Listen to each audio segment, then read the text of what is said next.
Expenditure account എങ്ങനെ വരയ്ക്കും എന്ന് മനസ്സിലാക്കി വെച്ചു. തന്നിരിക്കുന്ന ഒരു റിസീറ്റ് ആൻഡ് പേയ്മെന്റ് അക്കൗണ്ട് നോക്കി എങ്ങനെയാണ് ഇൻകം ആൻഡ് എക്സ്പെൻഡിച്ചർ അക്കൗണ്ട് വരയ്ക്കുക ഏതാണ് കഴിഞ്ഞ ദിവസം പഠിച്ചു വെച്ചത്. ഇന്ന് നമ്മൾ പഠിക്കാൻ പോകുന്നത് ബാലൻസ് ഷീറ്റ് എങ്ങനെ തയ്യാറാക്കുന്നതാണ്. കഴിഞ്ഞ വർഷം ബാലൻസ് ഷീറ്റ് ഒക്കെ നമ്മൾ തയ്യാറാക്കിയിട്ടുണ്ട്. അതുപോലെ തന്നെയാണ് ഇവിടെയും ബാലൻസ് ഷീറ്റ് തയ്യാറാക്കുക. വലിയ മാറ്റങ്ങളൊന്നും അതിനകത്തില്ല. എങ്കിലും നമ്മളൊന്ന് അറിഞ്ഞിരിക്കണം. കാരണം ഒരു വ്യത്യാസം എന്ന് പറയുന്നത് കഴിഞ്ഞ വർഷമൊക്കെ നമ്മളൊരു ഉടമസ്ഥൻ ഒരു ഓണർ ആണെങ്കിൽ അയാളായിരിക്കും കൊണ്ടുവരിക ക്യാപിറ്റൽ കൊണ്ടുവരിക. അവിടെ ക്യാപിറ്റൽ ഉണ്ട്. പിന്നെ ഈ വർഷം നമ്മൾ പഠിക്കാൻ പോകുന്ന പാർട്ണർഷിപ്പ് ആണെങ്കിലും ഒന്നോ രണ്ടോ അത് കൂടുതൽ ആൾക്കാരുണ്ടാവും. അപ്പൊ അവരും ക്യാപിറ്റൽ കൊണ്ടുവരും. ബിസിനസ് നടത്താൻ വേണ്ടിയുള്ള ഇൻവെസ്റ്റ്മെന്റ്. ഓണർ കൊണ്ടുവരുന്ന പൈസയെ വിളിക്കുന്ന വാക്കാണ് ക്യാപിറ്റൽ. പക്ഷെ ഇവിടെ നമ്മൾ പഠിച്ചപ്പോൾ നമുക്ക് മനസ്സിലായി ക്ലബിലായാലും കൊള്ളാം, ഹോസ്പിറ്റലായാലും കൊള്ളാം, ഇവിടെയൊന്നും എന്ത് ചെയ്യുന്നില്ല, ആരും ക്യാപിറ്റൽ കൊണ്ടുവരുന്നില്ല. അപ്പൊ ഇവിടെ നമ്മൾ നോക്കുമ്പോൾ പ്രധാനമായിട്ടൊരു വ്യത്യാസം അതാണ്. ബാലൻസ് ഷീറ്റിൽ ക്യാപിറ്റൽ കാണില്ല. പിന്നെ എന്ത് കാണും? ക്യാപിറ്റൽ ഫണ്ട് എന്ന് പറയുന്ന ഒരു ഐറ്റമേ കാണും. ക്യാപിറ്റൽ ഫണ്ട് എന്നാണ് ആ ഐറ്റത്തിന്റെ പേര്. ഈ കഴിഞ്ഞ വർഷം നമുക്കറിയാം പി.ആർ. അക്കൗണ്ട് വരച്ചപ്പോൾ നെറ്റ് പ്രോഫിറ്റ് കിട്ടിയിട്ടുണ്ട്. ഇവിടെ നമ്മൾ പി.ആർ. അക്കൗണ്ട് വരയ്ക്കുന്നില്ല, നമ്മൾ പഠിച്ചു. പകരം എന്താ വരയ്ക്കുന്നത്? Income and expenditure account. അവിടെ നമുക്ക് എന്താ കിട്ടുന്നത്? സർപ്ലസ് അല്ലെങ്കിൽ ഡെഫിസിറ്റ് അതാണ് കിട്ടുന്നത്. ട്രേഡിംഗ് കൺസേൺസ് ആണെങ്കിൽ ലാഭം അല്ലെങ്കിൽ നഷ്ടം. ഇപ്പൊ നമ്മൾ പഠിക്കുന്നത് നോൺ പ്രോഫിറ്റ് ഓർഗനൈസേഷൻ ആയതുകൊണ്ട് നമ്മളുടെ നമുക്കിവിടെ കിട്ടുന്നത് എന്താണ്? സർപ്ലസ് അല്ലെങ്കിൽ ഡെഫിസിറ്റ്. അപ്പൊ മറ്റൊന്നും നമ്മോട് പറഞ്ഞിട്ടില്ലെങ്കിൽ എല്ലാ വർഷവും ബാലൻസ് ഷീറ്റിന്റെ ലയബിലിറ്റി സൈഡിൽ ബാലൻസ് ഷീറ്റ് വരയ്ക്കുമ്പോൾ അതിന്റെ ലയബിലിറ്റി സൈഡിൽ ക്യാപിറ്റലിന്റെ സ്ഥാനത്ത് ക്യാപിറ്റൽ ഫണ്ട് ആണ് വരിക, അല്ലെങ്കിൽ ജനറൽ ഫണ്ട് എന്ന് പറഞ്ഞ പേരിലാണ് വരിക. ഓർമ്മിക്കേണ്ട ഒരു വ്യത്യാസം, ക്യാപിറ്റൽ ഫണ്ട് വരും. ആ ക്യാപിറ്റൽ ഫണ്ടിന്റെ കൂടെ കഴിഞ്ഞ വർഷം വരെ നമ്മൾ ചെയ്തതുപോലെ സർപ്ലസ് കൂട്ടുകയും ഡെഫിസിറ്റ് കുറയ്ക്കുകയുമാണ് ഇവിടെ ചെയ്യുന്നത്. അവിടെ നമ്മൾ എന്താ ചെയ്തത്? പ്രോഫിറ്റ് കൂട്ടി ലോസ് കുറച്ചു. ഇവിടെ നമ്മൾ എന്താ ചെയ്യുന്നത്? ക്യാപിറ്റൽ ഫണ്ടിന്റെ കൂടെ സർപ്ലസ് ആണെങ്കിൽ കൂട്ടുക, മിച്ചമുണ്ടെങ്കിൽ അതുകൂടെ ഫണ്ടിന്റെ കൂടെ കൂട്ടുക, ഡെഫിസിറ്റ് നഷ്ടമല്ല ഉണ്ടെങ്കിൽ എന്ത് നമ്മൾ അറിയുന്നു കുറയ്ക്കുക. ഇതാണ് ഇവിടെ ചെയ്യുന്ന ഒന്നാമത്തെ കാര്യം. പിന്നെ നമ്മൾ പഠിച്ചിട്ടുണ്ട് ചില ഐറ്റംസ് ക്യാപിറ്റലൈസ് ചെയ്യുന്ന നമ്മൾ പഠിച്ചിട്ടുണ്ട്. ഉദാഹരണം പറഞ്ഞാൽ ലൈഫ് മെമ്പർഷിപ്പ് ഫീ, ഒരാളിന്റെ ജീവകാല അംഗത്വ ഫീസ്. ടേമൊക്കെ നമ്മൾ വളരെ വിശദമായിട്ടുള്ള വിശദീകരിച്ചിട്ടുണ്ട്, ഒന്നുകൂടെ വെച്ച് നോക്കുക. അപ്പൊ ഒരാള് ഒരു സ്ഥലത്ത് ഒരു ക്ലബ് ഒരു ലൈബ്രറിയിൽ മെമ്പറായി മാസാമാസം അയാൾ എന്ത് ചെയ്യുന്നതിന് പകരം സബ്സ്ക്രിപ്ഷൻ അടയ്ക്കുന്നതിന് പകരം മാസവരി അടയ്ക്കുന്നതിന് പകരം അയാൾ ഒരു നിശ്ചിത എമൗണ്ട് അവർ തീരുമാനിച്ച് ലൈബ്രറിയുടെ ഭാരവാഹികൾ തീരുമാനിച്ചിട്ട് പറയും മാസാമാസം 10 രൂപയാണ്. അതിനവർ പറയുന്നു 500 രൂപ നിങ്ങൾ ഒരുമിച്ച് അടച്ചാൽ പിന്നെ എന്ത് കൊടുക്കണ്ട? മാസാമാസമുള്ള വരി കൊടുക്കണ്ട എന്ന് പറയുന്നു. ഇത് ഒരാളുടെ കയ്യിൽ നിന്ന് എത്ര പ്രാവശ്യം മാത്രമേ കിട്ടൂ? ഒരു പ്രാവശ്യമേ കിട്ടൂ. റെക്കറിംഗ് നേച്ചർ അല്ലാത്തതുകൊണ്ട് ഇതിന് നമ്മൾ ക്യാപിറ്റൽ ഐറ്റം എന്നാണ് പറയുന്നത്. അങ്ങനെ പറഞ്ഞേക്കുന്ന ഏത് ലൈഫ് മെമ്പർഷിപ്പ് ഫീയോ ചിലപ്പോൾ ലെഗസി എന്ന് പറയുമ്പോൾ എന്താ പ്രത്യേകത? ഒരാളിന്റെ വിൽപ്പത്ര പ്രകാരം അയാൾ മരിച്ചതിന് ശേഷം നമ്മുടെ സ്ഥാപനത്തിലേക്ക് കിട്ടുന്ന പൈസ. ഇപ്പൊ നമ്മൾ ഒരു പൊതുസംഘടനയാണ്. അപ്പൊ ഒരാൾ മരണപ്പെട്ടുപോയി, അയാളുടെ വിൽപ്പത്ര പ്രകാരം നമുക്കൊരു എമൗണ്ട് കിട്ടിയിട്ടുണ്ട്. അത് എത്ര പ്രാവശ്യം കിട്ടും? ഒരു പ്രാവശ്യമേ കിട്ടും. അപ്പൊ amount received as per the will of A diseased person ഇതാണ് നമ്മൾ പറയുന്നത്. ഡിസീസ്ഡ് ആയിട്ടുള്ള വ്യക്തിയുടെ വിൽപ്പത്ര പ്രകാരം നമ്മുടെ സ്ഥാപനത്തിലേക്ക് വരുന്ന പൈസ അത് ഒരു പ്രാവശ്യമേ കിട്ടും. അവ ലെഗസി, ലൈഫ് മെമ്പർഷിപ്പ് ഫീ, ഇങ്ങനെയുള്ള ചില പ്രത്യേക ഐറ്റങ്ങളുണ്ട്. ഇതൊക്കെ നമ്മൾ ക്യാപിറ്റലൈസ് ചെയ്യാൻ പറഞ്ഞിട്ടുണ്ടെങ്കിൽ അതൊക്കെ ഈ ക്യാപിറ്റൽ ഫണ്ടിന്റെ കൂടെ ആഡ് ചെയ്ത് വേണം കാണിക്കാൻ. ഇതാണ് നമ്മൾ കാണുന്ന ഒരു പ്രധാനപ്പെട്ട വ്യത്യാസം. കഴിഞ്ഞ വർഷം വരെ പഠിച്ചിരുന്ന വ്യത്യാസമായിട്ടുള്ള കാര്യം ഇതാണ്. അപ്പൊ എന്താണ് വ്യത്യാസം? ഇവിടെ ക്യാപിറ്റൽ ഇല്ല. പിന്നെ എന്താണുള്ളത്? Capital fund. അതിന് എന്താ വേറൊരു പേര്? General fund. ഈ ജനറൽ ഫണ്ടിന്റെ കൂടെ നമ്മൾ കഴിഞ്ഞ വർഷം ക്യാപിറ്റലിലൂടെ കൂട്ടിയതുപോലെ എന്ത് കൂട്ടാറുണ്ട്? ഇവിടെ പ്രോഫിറ്റ് അല്ല സർപ്ലസ് കൂട്ടും. ഏത് കുറയ്ക്കും? ഡെഫിസിറ്റും കൂടെ കുറയ്ക്കും. പിന്നെ ചില സന്ദർഭങ്ങളിൽ ചില ഐറ്റങ്ങൾ ക്യാപിറ്റലൈസ് ചെയ്യാൻ പറയും. അതൊക്കെ നമ്മൾ ഇതിലൂടെ കൂട്ടണം. ഉദാഹരണം പറഞ്ഞാൽ ലെഗസി, ലൈഫ് മെമ്പർഷിപ്പ് ഫീ ഇങ്ങനെയുള്ള ഐറ്റങ്ങളൊക്കെ എന്ത് ചെയ്യും? നമ്മൾ അതിലൂടെ കൂട്ടിയാണ് എഴുതുന്നത്. പിന്നെ ഒരു വ്യത്യാസം എന്ന് പറയുന്നത് കഴിഞ്ഞ വർഷം നമ്മൾ കണ്ടിട്ടില്ലാത്തൊരു കാര്യമാണ്. ചില സ്പെസിഫിക് ഫണ്ടുകൾ ഉണ്ടാക്കി വെച്ചേക്കും. ഇപ്പൊ പ്രൈസ് കൊടുക്കാൻ വേണ്ടിയുള്ള ഒരു ഫണ്ട്, അല്ലെങ്കിൽ മാച്ച് നടത്താൻ വേണ്ടിയുള്ള ഒരു ഫണ്ട്.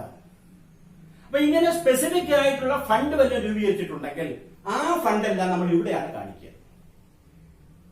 അപ്പൊ ഫണ്ട് നമുക്ക് കഴിഞ്ഞ വർഷത്തെ ബാലൻസ് ഷീറ്റുള്ള ഫണ്ട് ഉണ്ടെങ്കിൽ ആ ഫണ്ട് എടുത്ത് ആദ്യം തന്നെ എഴുതും. ഇത്ര രൂപ ഓപ്പണിംഗിൽ ഫണ്ട് ഉണ്ടായിരുന്നു. അതിന്റെ കൂടെ നമുക്ക് ഈ വർഷം നടത്തുമ്പോൾ ഉദാഹരണത്തിന് നമ്മൾ ടൂർണമെന്റുകൾ നടത്തുക, അല്ലെങ്കിൽ നമ്മൾ എന്താണ് ഏതെങ്കിലും ആൾക്കാർ നമുക്ക് ഡൊണേഷൻ ആയിട്ട് വരും, അതിനുവേണ്ടി കിട്ടിയിട്ടുണ്ടെങ്കിൽ അത് നമ്മുടെ വരവാണ്. ഫണ്ട് കൂട്ടും. അതുകൊണ്ട് ആ എമൗണ്ട് ഫണ്ടിലൂടെ കൂട്ടുക. ഇപ്പൊ ടിക്കറ്റ് വല്ലതും വിറ്റ് നമുക്ക് വരവുണ്ടെങ്കിൽ അത് നമുക്ക് അങ്ങനെ അതിനോടൊപ്പമുള്ള വരവുകളെല്ലാം കൂട്ടിയെടുക്കുക. ചിലതിന് ടിക്കറ്റ് വിറ്റുള്ള വരവായിരിക്കും, ചിലത് ഡൊണേഷൻ ആയിരിക്കും. അങ്ങനെ ഏതെല്ലാം തരത്തിലുള്ള വരവ് ആ ഫണ്ടിലുണ്ടോ അതൊക്കെ നമ്മൾ കൂട്ടിയെടുക്കുക. അതിൽ നിന്നും ഏതെങ്കിലുമൊക്കെ എക്സ്പെൻസ് ഉണ്ടെങ്കിൽ, മാച്ച് നടത്തുന്നതിന് മാച്ചിന് എക്സ്പെൻസ് ഉണ്ടാവും. പ്രൈസ് ആണെങ്കിൽ പ്രൈസ് നമ്മൾ ഡിസ്ട്രിബ്യൂട്ട് ചെയ്യുമ്പോൾ ആൾക്കാർക്ക് കൊടുക്കുമ്പോൾ അതിന്റെ വില നമുക്ക് ചെലവാണ്. അപ്പൊ അതിന്റെ ചെലവ്. അപ്പൊ എന്തെങ്കിലുമൊക്കെ എക്സ്പെൻസ് ഉണ്ടെങ്കിൽ അത് നമ്മൾ അതിൽ നിന്ന് കുറച്ചിട്ട് ബാക്കി ഫണ്ട് കാണിക്കും. ഇതാണ് രണ്ടാമത് ശ്രദ്ധിക്കേണ്ട കാര്യം. അപ്പോ സ്പെസിഫിക് ഫണ്ട് വല്ലതും ഉണ്ടെങ്കിൽ ആ ഫണ്ട് ഓപ്പണിംഗ് ബാലൻസ് ഷീറ്റ് തരാൻ സാധ്യതയുണ്ട്. അതെടുത്ത് ഫണ്ടായിട്ട് എഴുതുക. അതിന്റെ കൂടെ എന്തെങ്കിലും വരുമാനം എങ്ങനെയൊക്കെ വരാം? ചിലർ ഡൊണേഷൻ നമ്മൾ മേടിക്കാൻ വേണ്ടി മേടിക്കും. ഉദാഹരണത്തിന് കെട്ടിടം കിട്ടുകയാണ്, ബിൽഡിംഗ് ഫണ്ട്. ഈ വർഷം നമുക്ക് ആരെങ്കിലും ഡൊണേഷൻ തരികയാണ്. അപ്പൊ ആ ഫണ്ടൊക്കെ അതിനോട് നമ്മൾ ആ ഫണ്ടിന്റെ കൂടെ കൂട്ടിയെടുക്കുക, ഡൊണേഷൻ കൂട്ടിയെടുക്കുക. എന്തെങ്കിലും നമുക്ക് എക്സ്പെൻസ് ആയിട്ടുണ്ടെങ്കിൽ എന്ത് നമ്മൾ അതിൽ നിന്ന് കുറയ്ക്കുക. ഇതാണ് അടുത്ത സ്പെസിഫിക് ആയിട്ട് ചില ഐറ്റങ്ങൾ. പിന്നെ വേണ്ടത് തന്നിരിക്കുന്ന receipt and payment account IND account കൂടെ നമ്മൾ നോക്കണം. തന്നിരിക്കുന്ന receipt and payment account IND account കൂടെ നമ്മൾ നോക്കണം. അത് നമ്മളൊന്ന് കമ്പയർ ചെയ്യണം. കമ്പയർ ചെയ്തിട്ട് എന്താ ചെയ്യേണ്ടത്? ഇവിടെ നമുക്കറിയാം, ഇവിടെയുള്ള റവന്യൂ ഐറ്റംസ് എല്ലാം നമ്മൾ എടുത്ത് IND അക്കൗണ്ട് എഴുതിയിട്ടുണ്ട്. റവന്യൂ നേച്ചർ എല്ലാം എഴുതിയിട്ടുണ്ട്. എക്സ്പെൻസ് ആയാലും ഇൻകം ആയാലും നമ്മൾ എഴുതിയിട്ടുണ്ട്. അപ്പൊ ക്യാപിറ്റൽ നേച്ചർ മാത്രം ഇവിടെ വരും എന്ന് നമ്മൾ അറിഞ്ഞിരിക്കണം. അപ്പൊ റവന്യൂ ഐറ്റംസ് ഒന്നും നമ്മൾ ഇവിടെ എടുക്കുമ്പോൾ അത് നമ്മൾ ഇവിടെ എടുക്കില്ല. ക്യാപിറ്റൽ മാത്രം നമ്മൾ ഇവിടെ എടുക്കും. അത് നമ്മൾ പ്രത്യേകിച്ചോടെ കാണിക്കണം. പിന്നെ എന്താ വരിക? പിന്നെ നമുക്ക് വരുന്നത് വരവിൽ 2 ഐറ്റങ്ങളും ചെലവിൽ 2 ഐറ്റവും. ഏതൊക്കെയാണെന്ന് അറിയാമോ? ഏതെങ്കിലും വരവ് ഇനിയും കിട്ടാനുണ്ടെങ്കിൽ ഇപ്പൊ സബ്സ്ക്രിപ്ഷൻ മാസം വരുമ്പോൾ 1500 മെമ്പർമാരുണ്ട്. 1300 പേരെ തന്നോളൂ, 200 പേര് തന്നിട്ടില്ല. അപ്പൊ 200 രൂപയുടെ സബ്സ്ക്രിപ്ഷൻ കിട്ടാനുണ്ടെങ്കിൽ നമുക്ക് അസറ്റ് ആയിട്ട് കാണിക്കണം. അതേസമയം സബ്സ്ക്രിപ്ഷൻ നമ്മുടെ അടുത്ത വർഷത്തെ പൈസ ഇപ്പോഴേ മേടിച്ചു വെച്ചിരിക്കുകയാണ്. അതെന്താ വിളിക്കുന്ന വാക്ക്? Subscription received in advance. നേരത്തെ വാങ്ങിയ പൈസ. അങ്ങനെ വാങ്ങിച്ചാൽ അടുത്ത വർഷം നമ്മുടെ ക്ലബില്ലെങ്കിൽ പൈസ തിരിച്ചു കൊടുക്കണമെന്നാണ് ഇപ്പൊ. അങ്ങനെയാണെങ്കിൽ എന്താണ്? ഒരു ലയബിലിറ്റിയാണ്. അപ്പൊ സബ്സ്ക്രിപ്ഷൻ എന്ന് പറയുന്ന ഐറ്റം ഒരു ഇൻകം നമുക്ക് കിട്ടാനുണ്ടെങ്കിൽ അസറ്റ്, ഇൻകം നമ്മൾ നേരത്തെ വാങ്ങി വെച്ചാൽ നമ്മുടെ ലയബിലിറ്റി ആയിട്ട് കാണിക്കാൻ മറക്കരുത്. അതാണ് നമ്മുടെ കമ്പയർ ചെയ്തതിന്റെ പ്രധാനപ്പെട്ട ലക്ഷ്യം. അതുപോലെ എക്സ്പെൻഡിച്ചറിന്, ചെലവിലും എന്തെങ്കിലും കൊടുക്കാനുണ്ടെങ്കിൽ, ഉദാഹരണത്തിന് ഒരാളോട് ജോലി ചെയ്തു ശമ്പളം കൊടുത്തില്ല, അപ്പൊ ആ ചെലവ് നമുക്ക് കൊടുക്കാനുള്ളതാണ്, അത് ലയബിലിറ്റി ആണ്. പ്രീപെയ്ഡ് ആണ്. നേരത്തെ കൂട്ടി കൊടുത്തിട്ടുണ്ട്. അടുത്ത വർഷത്തെ പൈസ ഇപ്പോഴേ കൊടുക്കും. ഒരു 1800 രൂപയുടെ ശമ്പളം 2000 രൂപ കൊടുത്തിട്ടുണ്ട്. അപ്പൊ 200 മുമ്പേ കൊടുത്തിട്ടുണ്ട്. അടുത്ത ദിവസം ജോലി ചെയ്തെങ്കിൽ ആ പൈസ തിരിച്ചു കിട്ടേണ്ടതാണ്. അത് നമ്മൾ അസറ്റ് ആയിട്ട് കാണിക്കുക. അപ്പൊ ഇങ്ങനെ ഇത് രണ്ടും നമ്മൾ എന്ത് ചെയ്യുക? കമ്പയർ ചെയ്യുക. ഇതാണ് പ്രധാനമായിട്ടും ഇവിടെ ചെയ്യുന്ന 2 കാര്യങ്ങൾ. പിന്നെ അസറ്റ് സെയിൽ എഴുതുമ്പോൾ ഫിക്സഡ് അസറ്റ് ചില ഐറ്റങ്ങൾ ഉണ്ടെങ്കിൽ അതിന്റെ കൂടെ എന്തെങ്കിലുമൊക്കെ വാങ്ങിച്ചിട്ടുണ്ടെങ്കിൽ അത് ആഡ് ചെയ്യണം. ഇപ്പൊ കഴിഞ്ഞ ബാലൻസ് ഷീറ്റ് ഫർണിച്ചർ എത്ര രൂപയ്ക്കുണ്ട്, അല്ലെങ്കിൽ ലാൻഡ് എത്ര രൂപയ്ക്കുണ്ട്, അത് നമ്മളിവിടെ ആദ്യം കാണിക്കും. വീണ്ടും നമ്മൾ വാങ്ങിച്ചിട്ടുണ്ട്, അത് കൂട്ടിയെടുക്കുക. എന്തെങ്കിലും നമ്മൾ സെയിൽ നടത്തി പോയിട്ടുണ്ടെങ്കിൽ എന്ത് ചെയ്യുന്നത്? കുറയ്ക്കുക. അല്ലെങ്കിൽ ഏതെങ്കിലും ഡാമേജ് ആയി പോയി കുറയ്ക്കാൻ പറഞ്ഞു, കുറയ്ക്കുക.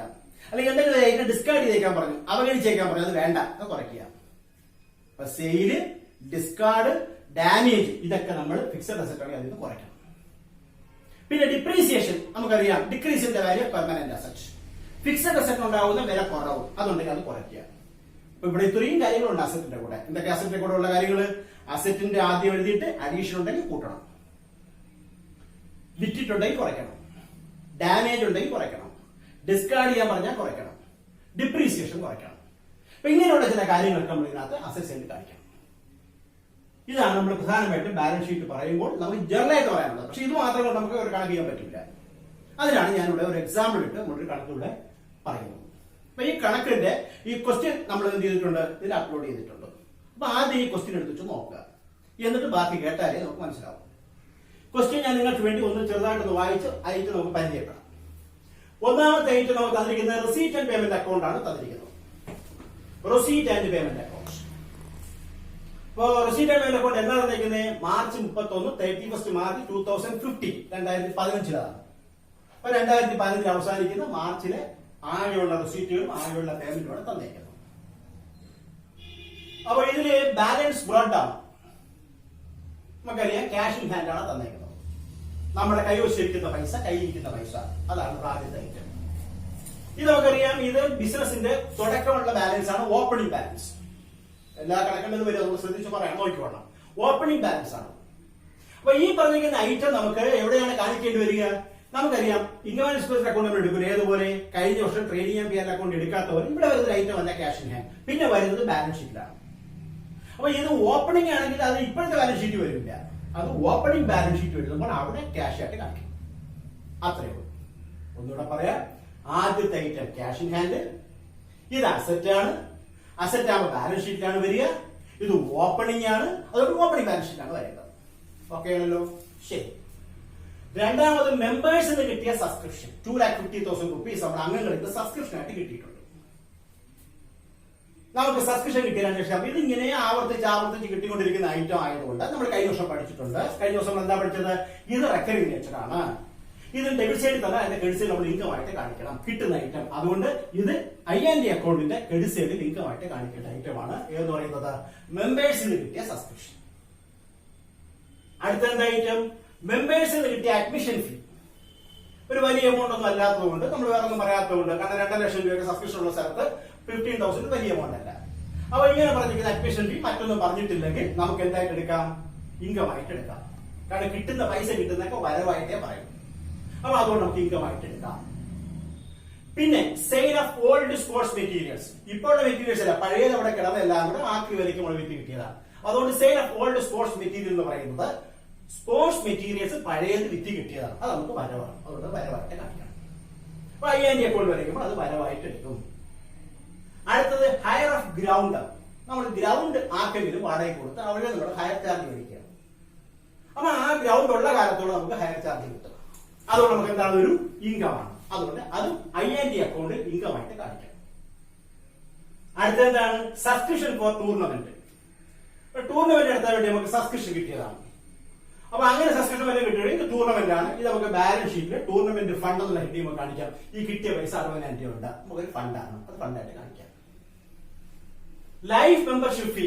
ഞാൻ പറഞ്ഞു, ഒരാളുടെ കയ്യിൽ നിന്നും ജീവകാല അംഗത്വ ഫീസ് ഒരു പ്രാവശ്യമേ കിട്ടും. മറ്റൊന്നും പറഞ്ഞിട്ടില്ലെങ്കിൽ, പറഞ്ഞ പോലെ ചെയ്തോളാം. പറഞ്ഞിട്ടില്ലെങ്കിൽ ഇത് ബാലൻസ് ഷീറ്റ് എഴുതുമ്പോൾ അവിടെ ക്യാപിറ്റൽ ഫണ്ടിന്റെ കൂടെ ആഡ് ചെയ്ത് കാണിക്കണം. ലെഗസി പോലെ ഈ പറഞ്ഞേക്കുന്ന ലൈഫ് മെമ്പർഷിപ്പ് ഫീ ഇവിടെ ആഡ് ചെയ്ത് കാണിക്കണം. അടുത്ത ഐറ്റം എന്താണ്? ഡൊണേഷൻ. പ്രത്യേകിച്ചൊന്നും പറഞ്ഞിട്ടില്ലെങ്കിൽ ഡൊണേഷൻ നമുക്ക് ഇൻകം ആയിട്ട് എടുക്കാം. കാരണം ഇന്ന ആവശ്യത്തിനാണെന്ന് പറഞ്ഞിട്ടില്ല, അതുകൊണ്ട് നമുക്ക് അവിടെ എടുക്കാം. ഇവിടെ അങ്ങനെയല്ല, ഇവിടെ എന്തോ പറഞ്ഞിട്ടുണ്ട്, അതനുസരിച്ച് മാറ്റിയെടുക്കും. അപ്പൊ ഇത്രയും ഐറ്റം പരിചയപ്പെട്ടതാണ് എന്റെ വിശ്വാസം. ക്യാഷ് ഇൻ ഹാൻഡ് എന്ന് പറയുന്നത് ഓപ്പണിംഗ് ബാലൻസ്, അത് ഓപ്പണിംഗ് ബാലൻസ് ഷീറ്റിൽ അസറ്റ്സ്. രണ്ടാമത്തെ ഐറ്റം മെമ്പേഴ്സിന്റെ സബ്സ്ക്രിപ്ഷൻ, വീണ്ടും കിട്ടും, അതുകൊണ്ട് അത് ഇൻകം. അഡ്മിഷൻ ഫീ വലിയൊരു എമൗണ്ട് അല്ലാത്തതുകൊണ്ട് കിട്ടിക്കൊണ്ടിരിക്കും, അതുകൊണ്ട് അതൊരു income. Sale of sports materials, sports materials ഇങ്ങനെ പഴയതാവുന്നത് നമ്മൾ വിറ്റുകൊണ്ടിരിക്കും, അതുകൊണ്ട് നമുക്ക് അതൊരു ഇൻകം. ഹയർ ഓഫ് ഗ്രൗണ്ട് ഉള്ള കാലത്തോളം നമുക്ക് വാടക കിട്ടും, അതുകൊണ്ട് നമുക്ക് അതൊരു ഇൻകം. സബ്സ്ക്രിപ്ഷൻ ഫോർ ടൂർണമെന്റ് നമുക്ക് കിട്ടിയ സബ്സ്ക്രിപ്ഷൻ നമുക്ക് എന്താണ്? ഒരു നടത്തുന്നവരെ നമുക്ക് ലൈബിലിറ്റി ആണ്, ലൈബിലിറ്റി. ലൈഫ് മെമ്പർഷിപ്പ് ഫീ പ്രത്യേകിച്ചൊന്നും പറഞ്ഞില്ലെങ്കിൽ ക്യാപിറ്റൽ ഫണ്ടിലൂടെ കൂട്ടിയെടുക്കും ബാലൻസ് ഷീറ്റിൽ. ഡൊണേഷൻ പ്രത്യേകിച്ചൊന്നും പറഞ്ഞിട്ടില്ലെങ്കിൽ നമുക്ക് ഇൻകം പറഞ്ഞാൽ അതുപോലെ ചെയ്യും. ഈ സൈഡിലെ ഐറ്റങ്ങളെല്ലാം പരിചയപ്പെട്ടു ഞാൻ വിചാരിക്കുന്നു.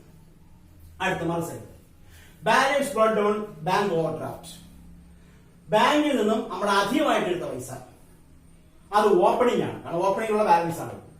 അപ്പൊ അത് ഓപ്പണിംഗ് ബാലൻസ് ഷീറ്റിലേ വരൂ എന്ന് ആദ്യം ഓർമ്മിക്കണം. ഓപ്പണിംഗ് ബാലൻസ് ഷീറ്റ് നമുക്ക് എന്താണ്? ഒരു ലയബിലിറ്റി ആണ്. ബാങ്കിൽ നിന്ന് അധികം എടുത്താൽ തിരിച്ചടയ്ക്കണം, അതുകൊണ്ട് അത് ലയബിലിറ്റി ആണ്. അതുകൊണ്ട് ഇത് ബാലൻസ് ഷീറ്റ് ലയബിലിറ്റി. ഇപ്പൊ ബാലൻസ് ഷീറ്റ് ലയബിലിറ്റി ആയിട്ട് കാണിക്കണം. അപ്കീപ്പ് ഓഫ് ഫീൽഡ് ആൻഡ് പവലിയൻ. നമുക്കൊരു പവലിയൻ ഉണ്ട്, നമുക്ക് കളിക്കുന്നതിനുള്ള ഫീൽഡ് ഉണ്ട്. അവിടെ നമ്മൾ നിരന്തരം കളിക്കുന്നതിന് വേണ്ടി സജ്ജമാക്കി വെക്കാൻ വേണ്ടി പുല്ല് വെച്ച് പിഴിയുക, അല്ലെങ്കിൽ അവിടെ പെയിന്റ് അടിക്കുക, അങ്ങനെയുള്ള അത് നമ്മൾ സൂക്ഷിക്കുന്നതിന് വേണ്ടി ചെലവാക്കിയത് 1,15,000 റുപ്പീസ് ആണ്. അപ്പൊ ഇത് ആ ഗ്രൗണ്ട് ഉള്ള കാലത്തോളം, അല്ലെങ്കിൽ പവലി ഉള്ള കാലത്തോളം നമുക്ക് ചെലവാകും. റെക്കറിംഗ് ആണ്, അതുകൊണ്ട് I&D അക്കൗണ്ടിൽ ചെലവ്, കൊടുക്കുന്ന പൈസകളല്ല, അതുകൊണ്ട് അതെല്ലാം ചെലവായിരിക്കും. അടുത്തത് ടൂർണമെന്റ് എക്സ്പെൻസ്. ഞാൻ നേരത്തെ പറഞ്ഞു 60,000 രൂപ നമുക്ക് കിട്ടിയിട്ടുണ്ട്, അതിൽ 40,000 രൂപ ചെലവായെങ്കിൽ ബാക്കിയിരിക്കുന്ന ഫണ്ട് 20,000 രൂപ. അതുകൊണ്ട് ഈ ടൂർണമെന്റ് എക്സ്പെൻസ് ബാലൻസ് ഷീറ്റിൽ ഫണ്ട് ചെയ്ത് കുറച്ച് കാണിക്കണം. ടെലിഫോൺ ഉള്ള കാലത്തോളം ടെലിഫോൺ എക്സ്പെൻസ് ഉണ്ടാവും, അതുകൊണ്ട് നമുക്ക് എന്താണ്? ഒരു എക്സ്പെൻഡിച്ചർ ആണ്. Postage and courier charge. നമുക്ക് കത്തയക്കുന്ന ശീലം ഉള്ളതുകൊണ്ട് നമുക്ക് എല്ലാ മാസവും അല്ലെങ്കിൽ എല്ലാ വർഷവും പോസ്റ്റേജും കൊറിയർ ചാർജും ഉണ്ടാവും, അതുകൊണ്ട് നമുക്ക് അതൊരു എക്സ്പെൻസ് ആണ്. I&D അക്കൗണ്ടിൽ എടുക്കണം. അടുത്തെന്താണ്? Printing and stationery. Paper, pencil, പേന ഇങ്ങനെയുള്ള ഐറ്റങ്ങളെല്ലാം നമുക്ക് വീണ്ടും മേടിക്കേണ്ടി വരും. എല്ലാ വർഷവും മേടിക്കേണ്ടി വരും. അത് റെക്കറിംഗ് നേച്ചറാണ്, അത് റവന്യൂ ആണ്. അതുകൊണ്ട് റവന്യൂ അക്കൗണ്ടായ 5000 അക്കൗണ്ട് എടുക്കണം. അടുത്തത് മിസലേനിയസ് എക്സ്പെൻസ്, പലവക ചെലവ്, സൺട്രി എക്സ്പെൻസ് എന്ന് വിളിക്കുമ്പോൾ അതിനെ പലവക ചെലവ് ഈ വർഷം ഉണ്ടെങ്കിൽ അടുത്ത വർഷം പലവക ചെലവ് ഉണ്ടാവും. അതുകൊണ്ട് അതെല്ലാം നമുക്ക് റെക്കറിംഗ് നേച്ചറാണ്, എക്സ്പെൻഡിച്ചർ ആയിട്ട് എടുക്കണം. സെക്രട്ടറി ഉണ്ട്, അദ്ദേഹത്തിന് ഓണറേറിയം കൊടുക്കും. ഇപ്പൊ സെക്രട്ടറി എന്ന് പറയുന്നത് എന്തെങ്കിലും ഉദ്യോഗസ്ഥനോ അല്ലെങ്കിൽ വേറെ ആരെങ്കിലും വന്ന് എപ്പോഴും നമ്മുടെ സ്ഥിരം ജോലിക്കാരനല്ല. അപ്പൊ അയാൾക്ക് ആ വർക്ക് അറിയാവുന്നതുകൊണ്ട് അയാളെ വിളിച്ചു വരുത്തിയിട്ട് അയാൾക്ക് എന്ത് ചെയ്യുന്ന ഒരു തുക കൊടുക്കും. അതിന് വിളിക്കുന്ന വാക്കാണ് ഓണറേറിയം. അപ്പൊ ആ ഓണറേറിയം നമ്മൾ കൂടെ എന്ത് ചെയ്യേണ്ടി നമുക്ക് സെക്രട്ടറി കൊടുക്കേണ്ടി വരും. കണക്കെഴുതി വെക്കുന്നതിന് മറ്റും വേണ്ടി നമ്മൾ കൊടുക്കുന്നത് ചെറിയ തുക, അത് ഓണറേറിയമാണ്. അത് ചെലവാണ്, കൊടുത്തുകൊണ്ടിരിക്കേണ്ടി വരും. അതുകൊണ്ട് എക്സ്പെൻഡിച്ചർ ആണ്. അടുത്തെന്ന് പറയുന്നത് ഗ്രാസ് സീഡ്. ഞാൻ പറഞ്ഞു ഫീൽഡിൽ നമുക്ക് ഗ്രാസ് സീഡ് വെച്ച് നമ്മൾ എന്ത് ചെയ്യുന്നത് അവിടെ നട്ടുപിടിപ്പിക്കേണ്ടിയൊക്കെ വരും. അപ്പൊ അത് നമുക്ക് ഈ ഗ്രൗണ്ട് ഉള്ള കാലത്തോളം അല്ലെങ്കിൽ ഫീൽഡുള്ള കാലത്തോളം നമുക്ക് ചെലവാകും. അതുകൊണ്ട് നമുക്ക് എക്സ്പെൻഡിച്ചർ ആണ്. ഇൻവെസ്റ്റ്മെന്റ്, നിക്ഷേപം. എവിടെയോ കൊണ്ടുവന്ന് പൈസ നിക്ഷേപിക്കും. ഈ വർഷം നിക്ഷേപിച്ചെന്ന് പറഞ്ഞാൽ അടുത്ത വർഷം നിക്ഷേപിക്കണമെന്നില്ല. ഇത് നമുക്ക് തിരിച്ചും കിട്ടും. അതുകൊണ്ട് നമുക്ക് അസറ്റാണ്, ബാലൻസ് ഷീറ്റ് അസറ്റായിട്ട് കാണിക്കണം.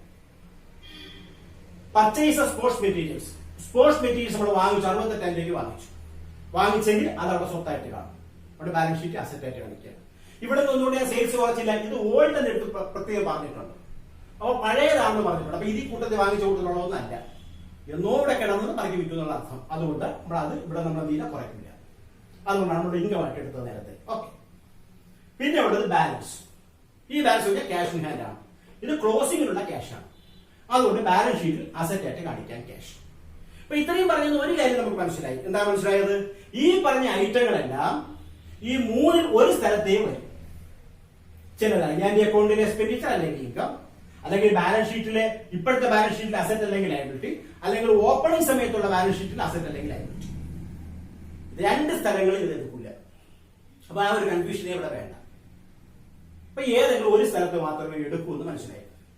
ഈ സൈഡിലേക്ക് ഞാൻ ഒന്നുകൂടെ പറയാം. ഓപ്പണിംഗിൽ ഓവർ ഡ്രാഫ്റ്റ് ഉണ്ടെങ്കിൽ ഓപ്പണിംഗിൽ ലയബിലിറ്റി. ഗ്രൗണ്ട് ഫീൽഡ് നമുക്ക് അപ്കീപ്പ് ചെയ്യണമെങ്കിൽ നമുക്ക് എക്സ്പെൻഡിച്ചർ. ടൂർണമെന്റ് എക്സ്പെൻസ് നമുക്ക് ഇൻകത്തിൽ നിന്ന് നമുക്ക് അല്ലെങ്കിൽ വരവിൽ കുറയ്ക്കണം ബാലൻസ് ഷീറ്റിൽ. റേറ്റ്സ് ആൻഡ് ഇൻഷുറൻസ് ചെലവ്, ടെലഫോൺ ചെലവ്, പോസ്റ്റേജ് ചെലവ്, പ്രിന്റിംഗ് ചെലവ്, ചെലവിന്റെ 5000 അക്കൗണ്ടില്, മിസലേനിയസ് എക്സ്പെൻഡിച്ചർ ചെലവ്, സെക്രട്ടറി ഓണറേറിയം ചെലവ്, ഗ്രാസ് സീഡ് ചെലവ്, ഇൻവെസ്റ്റ്മെന്റ് പക്ഷേ asset, purchase sports materials asset, balance ഉള്ള ക്യാഷ് അസറ്റ്. ഇത്രയാണ് നമുക്ക് റെസീറ്റ്. ഒരു ക്വസ്റ്റ്യൻ നമ്മൾ എപ്പോഴാണ് ചെയ്യേണ്ടത്? ഒരു ക്വസ്റ്റ്യൻ വെച്ചുകൊണ്ട് നമ്മൾ അത് എന്ത് ചെയ്യുക, അനലൈസ് ചെയ്തെടുക്കണം. ഈ ഐറ്റങ്ങളെല്ലാം ഇവിടെ വരും. അപ്പൊ നമുക്ക് ഒരു ക്വസ്റ്റ്യൻ ചെയ്യാൻ നമുക്കൊരു ബുദ്ധിമുട്ടും വരില്ല. കാരണം ഒരേപോലെ ഐറ്റങ്ങളായിരിക്കും എപ്പോഴും വരിക. അത് പ്രത്യേകം ഓർത്തുകൊള്ളുക. ഇനി തന്നിരിക്കുന്ന ചോദ്യത്തിന്റെ ബാക്കി, assets at the beginning of the year. ഈ വർഷത്തിന്റെ തുടക്കത്തിൽ ഇത്രയും അസറ്റും കൂടെ അവിടെ ഉണ്ടാകും. ഒരു അസറ്റ് നമുക്കറിയാം ക്യാഷ്, ഒരു ലൈബിലിറ്റി നമുക്കറിയാം ഓവർ ഡ്രാഫ്റ്റ്. ഇനി എന്തൊക്കെ ഉണ്ടെന്ന് നോക്കാം. പ്ലേ ഗ്രൗണ്ട്, കളിസ്ഥലമുണ്ട്. അതിന്റെ വില 5 ലക്ഷം രൂപയുടെ കളിസ്ഥലമുണ്ട്. അപ്പൊ കളിസ്ഥലം നമുക്ക് എന്താണ് ഒരു അസറ്റ്. അത് ഓപ്പണിംഗ് ബാലൻസ് ഷീറ്റിലാണ് കാണിക്കേണ്ടത്, അസറ്റ് ആയിട്ട് കാണിക്കണം. പിന്നെ ക്യാഷ് ഇൻ ഹാൻഡ് 18,000 നേരത്തെ പറഞ്ഞുകൊണ്ട് അത് തന്നെയാണ്. ഇത് ചിലപ്പോൾ പലപ്പോഴും നമ്മളെ പറ്റിക്കാൻ വേണ്ടി ഇങ്ങനെ വീണ്ടും എടുത്ത് തരും. ഇവിടെയും തരും ഇവിടെയും തരും. അപ്പൊ നമ്മൾ ഇതുപോലെ 18,000 ഇതുകൂടെ 18,000 എഴുതി കഴിഞ്ഞാൽ നേരിട്ടിയാവും. ഇത് പറ്റിക്കാൻ വേണ്ടി തരുന്ന റേറ്റ് ആണെന്ന് ഓർമ്മിച്ചോളണം. ഇതേ ഐറ്റം തന്നെയാണ് ഇവിടെ എടുത്ത് പറഞ്ഞത്. ഓപ്പണിംഗ് സമയത്തുള്ള ക്യാഷ് ഇൻ ഹാൻഡ് അത് തന്നെയാണ് ഇവിടെ തന്നിരിക്കുന്നത്. ഒരേ എമൗണ്ട് ആണ്. അപ്പൊ അതുകൊണ്ട് ഇതിൽ ഏതെങ്കിലും ഒന്ന് മാത്രമേ ഉള്ളൂ എന്ന് വിചാരിച്ചുകൊണ്ട് സ്റ്റോക്ക് ഓഫ് സ്പോർട്സ് മെറ്റീരിയൽസ് ഓപ്പണിംഗിൽ 85,000 രൂപ ഉണ്ട്. ആ 75,000 ഓപ്പണിംഗ് ബാലൻസ് ഷീറ്റ് എഴുതണം എന്ന് ഉറപ്പിക്കുക. രണ്ടാമത് ഒരു കാര്യം കൂടെ ഞാൻ ഉറപ്പിക്കുന്നു. എന്താ ഉറപ്പിക്കുന്നത്? 85,000 രൂപ ഉണ്ട്, അത് നമ്മൾ ഇപ്പോഴും ഉണ്ട്. അതുകൊണ്ട് അസറ്റ് ഇപ്പോഴും കാണിക്കും 85,000 രൂപ. അതിന്റെ കൂടെ വേണം വാങ്ങിച്ചത് കൂട്ടാൻ. നമ്മൾ ഈ വർഷം പർച്ചേസ് നടത്തിയുള്ള 68,000 അത് ഇതിന്റെ കൂടെ വേണം കൂട്ടി കാണിക്കാൻ എന്ന് മറന്നു പോകുന്നത്. ഓക്കെ. പ്രിന്റിംഗ് സ്റ്റേഷനറി 11,000 രൂപയുടെ പേപ്പർ, പേന, പെൻസിൽ എല്ലാം കൂടെ നമുക്ക് 11,000 റുപ്പീസ് ഉണ്ട്. അത് സ്റ്റോക്കാണ്. അത് ബാലൻസ് ഷീറ്റിൽ ഓപ്പണിംഗ് ആയിട്ട് ഓപ്പണിംഗ് ബാലൻസ് ഷീറ്റ് കാണിക്കണം. സബ്സ്ക്രിപ്ഷൻ റിസീവബിൾ കിട്ടാനുള്ള സബ്സ്ക്രിപ്ഷൻ ആണ്. കഴിഞ്ഞ വർഷം കിട്ടാൻ ഇനി 28,000 റുപ്പീസ് കിട്ടാനുണ്ട്. കിട്ടാനുള്ള എല്ലാതാണ് അസറ്റ്. അപ്പൊ ചുരുക്കി പറഞ്ഞാൽ ഈ തന്നിരിക്കുന്ന ഐറ്റങ്ങളെല്ലാം അസറ്റുകളാണ്. ഏതൊക്കെ ഐറ്റങ്ങള്? Play ground, cash in hand, stock of sports material, printing and stationery, subscription receivable. ഇതെല്ലാം നമ്മുടെ ബാലൻസ് ഷീറ്റിൽ അസറ്റ് ആയിട്ട് കാണിക്കും. നോക്കി ഇനി ഒരു പറഞ്ഞിട്ടുണ്ട് 3 അഡ്ജസ്റ്റ്മെന്റ് കൂടാതെ. എന്തൊക്കെയാണ് 3 അഡ്ജസ്റ്റ്മെന്റ്? ഒന്ന്, donation and surplus on account of tournament are to be kept in a reserve for permanent pavilion. അവര് പെർമനന്റ് ആയിട്ട് ഇപ്പൊ ഉള്ള ടെമ്പററി ആയിരിക്കും. അപ്പൊ പെർമനന്റ് ആയിട്ട് ഒരു പവലിയൻ കെട്ടാൻ വേണ്ടി ഡൊണേഷൻ ആയിട്ട് കിട്ടിയ പൈസയും ഈ വർഷത്തെ സർപ്ലസും കൂടെ നമ്മൾ എന്ത് ചെയ്യണം? കെറ്റ് ചെയ്യണം. ഇപ്പൊ tournament donation and surplus on account of ടൂർണമെന്റിലുള്ള ബാക്കി. ഇപ്പൊ ടൂർണമെന്റ് എത്ര ബാക്കി നമുക്ക് അറിയാമല്ലോ. എത്ര ഉണ്ടായിരുന്നു? നമ്മുടെ കയ്യിലുള്ള ആ ടൂർണമെന്റിന്റെ റിസീറ്റ് എന്ന് പറയുന്നത് എത്ര ഉണ്ടായിരുന്നു?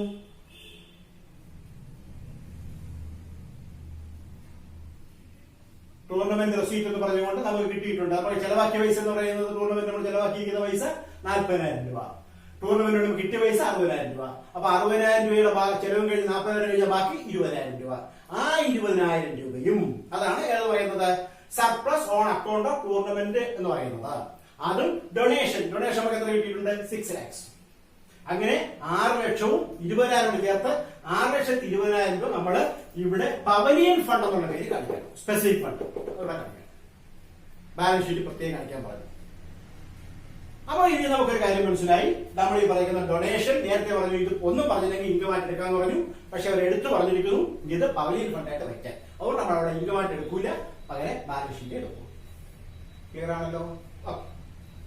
ഇനി സബ്സ്ക്രിപ്ഷൻ ഡ്യൂ ഓൺ മാർച്ച് 31, 2015 വർഷത്തിന്റെ അവസാനം ഇനി ഒരു 42,000 കിട്ടാനുണ്ട്. സബ്സ്ക്രിപ്ഷൻ ഡ്യൂ ആയി, പക്ഷെ കിട്ടിയിട്ടില്ല. ഇപ്പൊ കിട്ടാനുണ്ടെങ്കിൽ നമുക്ക് ഇപ്പോഴത്തെ ഈ വർഷം ബാക്കിയുള്ള പൈസയാണ് നമുക്ക് എന്താണ് കിട്ടാനുള്ളതാണ് വിചാരിച്ചോളാം. പിന്നെ റൈറ്റ് ഓഫ് എഴുതി കളയുക. 50% സ്പോർട്സ് മെറ്റീരിയൽസ്. മൊത്തമുള്ള സ്പോർട്സ് മെറ്റീരിയൽസ് നമുക്കറിയാം എത്ര ഉണ്ടായിരുന്നു? സ്റ്റോക്ക് എന്ന് പറയുന്നത് 85,000 ഉണ്ടായിരുന്നു. വാങ്ങിച്ചിരിക്കുന്നത് 68,000 ആണ്. ഇത് രണ്ടും കൂടെ കൂട്ടിയെടുക്കണം. അതിന്റെ 50% കണ്ടുപിടിക്കണം. ആ 50% റൈറ്റ് ഓഫ് ചെയ്യണം. ആ റൈറ്റ് ഓഫ് ചെയ്യുന്ന 50% നമ്മുടെ എക്സ്പെൻഡിച്ചർ. ആ 50% കഴിച്ചിട്ട് ബാക്കിയുള്ളതാണ് നമ്മുടെ ഇവിടുത്തെ സ്റ്റോക്ക്. ഇതിന്റെ ഈ പറഞ്ഞിരിക്കുന്ന ഏതാണ് സ്പോർട്സ് മെറ്റീരിയൽസ് ഉണ്ട്. ആ സ്പോർട്സ് മെറ്റീരിയൽസിന്റെ 50% പകുതി സ്വത്തായിട്ടും പകുതി എന്താണ് ഈ പറയുന്ന എക്സ്പെൻഡിച്ചർ ആയിട്ട് കാണിക്കുക. എക്സ്പെൻഡിച്ചർ IND അക്കൗണ്ടിലും സ്വത്ത് അസറ്റ് സൈഡിൽ ബാലൻസ് ഷീറ്റിൽ കാണിക്കുക. ഒരു അഡ്ജസ്റ്റ്മെന്റ് കൂടെ ഉണ്ട്. എന്താണ്? 30% ഓഫ് സ്പോർട്സ് മെറ്റീരിയൽസ് അല്ല printing and stationery. Printing and സ്റ്റേഷനറിയുടെ 30%. പ്രിന്റിംഗ് ആൻഡ് സ്റ്റേഷനറി എന്ന് പറയുമ്പോൾ നമ്മളുടെ ചെലവാക്കിയ പ്രിന്റിംഗ് സ്റ്റേഷനറി കൊണ്ട് 26,000 രൂപയ്ക്ക് നമ്മൾ വാങ്ങിച്ചിട്ടുണ്ട്. ഈ വർഷം പ്രിന്റിംഗ് സ്റ്റേഷനറി നമ്മൾ 26,000 രൂപയ്ക്ക് വാങ്ങിച്ചിട്ടുണ്ട്. എത്രയുടെ പ്രിന്റിംഗ് സ്റ്റേഷൻ ഉണ്ടായിരുന്നു തുടക്കത്തിൽ? 11,000. അപ്പൊ അങ്ങനെയാണെങ്കിൽ ഈ പറഞ്ഞിരിക്കുന്ന അനുസരിച്ച് 26, 27, 37,000 രൂപയുടെ പ്രിന്റിംഗ് സ്റ്റേഷൻ നമ്മൾ കാണേണ്ടതാണ്. അതിന്റെ ഒരു 30% എഴുതി കളയുക. ആ 30% എന്ന് പറയുന്ന തുകയാണ് ഇവിടെ എക്സ്പെൻഡിച്ചർ. ബാക്കി 70% ഇവിടെ എന്താ കാണിക്കുക? അസറ്റ് ആയിട്ട് കാണിക്കുക. ഇത്രയുമാണ് നമ്മൾ ശ്രദ്ധിച്ചു വെക്കാനുള്ളത്. ഇനി നമ്മൾക്ക് ഇതൊക്കെ എവിടെയൊക്കെ എഴുതുന്നതൊക്കെ നമുക്ക് നോക്കി പോവാം. ഓരോന്നായിട്ട് നമുക്ക് നോക്കാം. ഈ ബാലൻസ് ബ്രോട്ട് ഡൗൺ ഇത് നമ്മൾ ഇവിടെ എഴുതുക ബാലൻസ് ഷീറ്റ്. അതിപ്പോ എഴുതുന്നില്ല, നമുക്ക് ഓരോന്നായിട്ട് എഴുതി വെക്കാം. മെമ്പേഴ്സ് സബ്സ്ക്രിപ്ഷൻ നമുക്ക് ഇൻകം ഇവിടെ നമ്മൾ എഴുതി മെമ്പേഴ്സ് സബ്സ്ക്രിപ്ഷൻ. മെമ്പേഴ്സ് സബ്സ്ക്രിപ്ഷൻ എന്ന് പറയുമ്പോൾ 2,50,000 2,50,000 രൂപ മെമ്പർമാരുടെ സബ്സ്ക്രിപ്ഷൻ. മെമ്പേഴ്സ് അക്വിഷൻ ഫീ 15,000 നമുക്ക് എഴുതാം. മെമ്പറുടെ അക്വിഷൻ ഫീ നമുക്ക് വീണ്ടും കിട്ടുന്ന ഐറ്റമാണ്, ഇൻകം ആണ്. അതുകൊണ്ട് അത് 15,000 rupees നമുക്ക് ഇൻകം. ഓക്കെ. അടുത്തെന്ന് പറയുന്നത് സെയിൽ ഓഫ് സ്പോർട്സ് മെറ്റീരിയൽസ്. പഴയതായതുകൊണ്ട് നമുക്ക് ഇൻകം ആയിട്ട് കാണിക്കാം. Sale of old sports material. Sale of old sports material അത് എത്രയുണ്ട്? 2,500.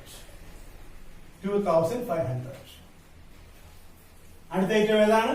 Higher of ground. ഗ്രൗണ്ട് ഉള്ള കാലത്തോളം വാടക കിട്ടും. നമുക്ക് എന്താണ് ഒരു ഇൻകം ആണ്. അതുകൊണ്ട് അത് എഴുതാം ഹയർ ഓഫ് ഗ്രൗണ്ട്. 28,000. അടുത്ത എന്താണ്? സബ്സ്ക്രിപ്ഷൻ ഫോർ ടൂർണമെന്റ് നമ്മുടെ ബാലൻസ് ഷീറ്റ് എടുക്കുമ്പോൾ. ലൈവ് മെമ്പർഷിപ്പ് ഫീ അത് നമ്മുടെ ബാലൻസ് ഷീറ്റ് എടുക്കുമ്പോൾ. ഡൊണേഷൻ അത് നമ്മുടെ ബാലൻസ് ഷീറ്റ് എടുക്കുമ്പോൾ. അപ്പൊ ഇവിടെ നമ്മൾ ഏതൊക്കെ എടുത്തു? മെമ്പറുടെ subscription, admission fee, sale, hire of ground. ഇത്രയായിട്ട് നമ്മൾ എടുത്തിട്ടുണ്ട്. ടിക്കറ്റ് നമുക്ക് അതിന് കുറച്ച് നോക്കിയാൽ മതി. അടുത്തത് ഇത് ഓപ്പണിംഗ് ബാലൻസ് ഷീറ്റ് ആണ്, overdraft. Okay. Upkeep of field and pavilion നമുക്കറിയാം എക്സ്പെൻഡിച്ചർ ആണ്. Upkeep of field and pavilion 1,15,000. അടുത്തത് ടൂർണമെന്റ് എക്സ്പെൻസ് അത് ബാലൻസ് ഷീറ്റ് വരാം. റേറ്റ്സ് ആൻഡ് ഇൻഷുറൻസ് നമുക്ക് എടുക്കാം. Rates and insurance 10,000. 10,000. Telephone 3,500. 3,500 രൂപ. പോസ്റ്റേജ് എടുക്കാം. Postage 4,000. Postage and courier 4,000 expenditure ആണ്. Printing and stationery 26,000. അപ്പൊ അതിന് മുമ്പ് നമുക്ക് ഇവിടെ അറിയാവുന്ന ഒരു കാര്യമുണ്ട്. Printing and stationery opening 11,000 rupees ഉണ്ട്. അത് ആദ്യം നമുക്ക് എടുക്കാം. പ്രിന്റിംഗ് ആൻഡ് സ്റ്റേഷനറി എത്ര നമ്മൾ വാങ്ങിച്ചിട്ടുണ്ട്? പ്രിന്റിംഗ് ആൻഡ് സ്റ്റേഷനറി നമ്മൾ വാങ്ങിച്ചിരിക്കുന്നത് 26,000 ആണ്. അതിന്റെ കൂടെ ഓപ്പണിംഗിനുള്ള പൈസ എത്ര ഉണ്ടായിരുന്നു? ഓപ്പണിംഗ് സ്റ്റോക്ക് എന്ന് പറയുന്നത് 11,000 റുപ്പീസ് ഉണ്ട്. അപ്പൊ ചുരുക്കി പറഞ്ഞാൽ 37,000 റുപ്പീസിന്റെ സാധനമാണ് നമ്മുടെ കയ്യിൽ ആദ്യവും വാങ്ങിച്ച കൂടെ ചേർത്തുള്ളത്. കൺഫ്യൂഷൻ ഒന്നുമില്ലല്ലോ. നമ്മൾക്ക് ആദ്യം ഉണ്ടായിരുന്ന സ്റ്റോക്ക് 11,000, വാങ്ങിച്ചത് 26,000 രൂപയ്ക്ക് വാങ്ങിച്ചെങ്കിൽ രണ്ടും കൂടെ 37,000 രൂപയുടെ സാധനം നമുക്കുണ്ട്. ഇതിൽ ഒരു സാധനവും ബാക്കിയില്ലെങ്കിൽ മൊത്തം പൈസ നമുക്ക് ചെലവ്. ബാക്കി ക്ലോസിംഗിൽ ഇരിപ്പുണ്ടെങ്കിൽ അത് കഴിച്ച് ബാക്കി ചെലവ്. ഇതാണ് ഓർമ്മിച്ചിരിക്കേണ്ടത്. എന്താണ് ഞാൻ പറഞ്ഞത്? പ്രിന്റിംഗ് ആൻഡ് സ്റ്റേഷനറി ആദ്യം ഉണ്ടായിരുന്നു, വീണ്ടും വാങ്ങിച്ചാൽ അത് വർദ്ധിച്ചിട്ടുണ്ട്, അതുകൊണ്ട് അത് കൂട്ടണം. വേറെ ഒന്നും നമ്മുടെ കയ്യിൽ ബാക്കി ഇല്ലെങ്കിൽ അത്രയും ചെലവായി. ബാക്കി ഉണ്ടെങ്കിൽ ആ ബാക്കിയുള്ളത് കുറയ്ക്കാൻ ബാക്കി ചെലവ്. ഇവിടെ പറഞ്ഞിട്ടുണ്ട്. എന്താ പറഞ്ഞിട്ടുള്ളത്? പ്രിന്റിംഗ് ആൻഡ് സ്റ്റേഷനറിയുടെ 30% റൈറ്റ് ഓഫ് ചെയ്യാൻ പറഞ്ഞു. 30% റൈറ്റ് ഓഫ് ചെയ്യാൻ പറഞ്ഞു. അപ്പൊ ഇതിന്റെ 30% റൈറ്റ് ഓഫ് ചെയ്യാൻ പറഞ്ഞു. അപ്പൊ ബാക്കി എത്ര ശതമാനം സ്റ്റോക്ക് ഉണ്ട്? 70% സ്റ്റോക്ക് ഉണ്ട്. അപ്പൊ അതിന്റെ അർത്ഥം ഇതാണ്, ലെസ് ക്ലോസിംഗ് സ്റ്റോക്ക്. ഇതിന്റെ 70% കണ്ടുപിടിക്കണം. 37,000ന്റെ 37,000ന്റെ 70% കണ്ടുപിടിക്കുക. അപ്പൊ കണ്ടുപിടിക്കുമ്പോ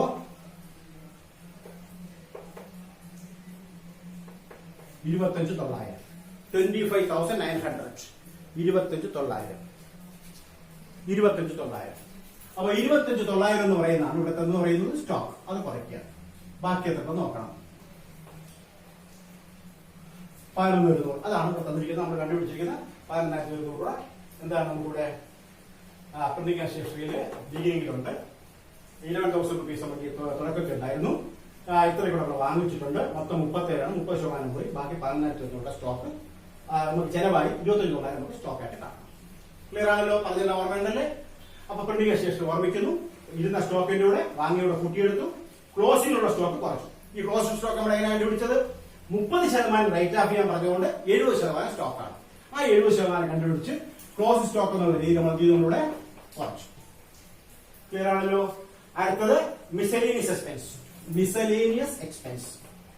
അത് എത്രയുണ്ട്? 4,400. അടുത്ത സെക്രട്ടറിയുടെ ഓണർ ഏരിയ. സെക്രട്ടറിയുടെ ഓണർ ഏരിയ എത്രയുണ്ട്? 30,000. 30,000 രൂപ. പിന്നെ ഗ്രാസ് സീഡ്സ് അത് എത്രയുണ്ട്? 2,600. പിന്നെ ഇൻവെസ്റ്റ്മെന്റ് ബാലൻസ് ഷീറ്റ് അസറ്റ് ആണ് ഞാൻ പറഞ്ഞു. സ്പോർട്സ് മെറ്റീരിയൽസ് വാങ്ങിച്ചത് ഇവിടെ വരുമെന്ന് ഞാൻ പറഞ്ഞു. പിന്നെ ഇവിടെ എന്താണ്? 74,000 രൂപ നമുക്ക് എന്താണ്? ക്ലോസിംഗ് ഉള്ള ക്യാഷ്. അത് ബാലൻസ് ഷീറ്റ് കാണിക്കണം.